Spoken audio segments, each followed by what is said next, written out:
Welcome to Wednesday's reading of Advent for Everyone. This passage where Jesus condemns these cities where he has gone, where the people have not repented, even after hearing his good news. I find this passage always to have been a difficult one to read and not really sure how to interpret it.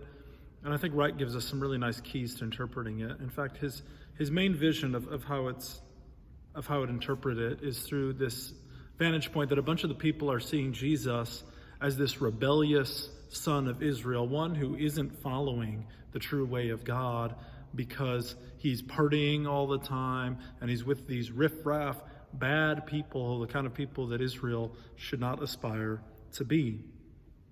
And what Wright is saying in this is that ultimately what people don't like that Jesus is doing is that he is calling them forth into a different way of living. So first they didn't like John the Baptist because he was living this ascetic life out in the wilderness, and then they don't like the way of Jesus because he is living it up and giving a vision of the kingdom of God and what it looks like, and the joy and the excitement and the healing and the love for all people and the inclusivity of it all. That people don't like that either. And so then when he gives these woe passages to these cities who have not repented, what's happening is that Wright interprets as saying that they still wanted this revolution of violence, where violence would defeat the violence. And we know in our world that just simply doesn't work. And Jesus is offering a different chance for a kingdom vision. I think that final paragraph that Wright has between 47 and 48 is so strong. He was offering a last chance to embrace a different kingdom vision. He'd outlined it in his great sermon and the teaching he was giving in towns and villages all over Galilee.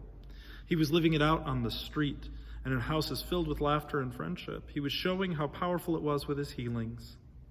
And they didn't want it and were ready to use any excuse. He's got a demon. He's a guzzler and a boozer. He's the one they warned us about to avoid the issue.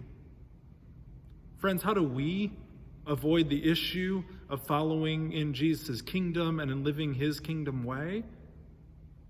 And how do others that we know avoid the issue? And how might God be calling us forth to have conversations and calling forth ways in which to live in God's kingdom and inviting others to follow in Jesus' way of celebration and life and love?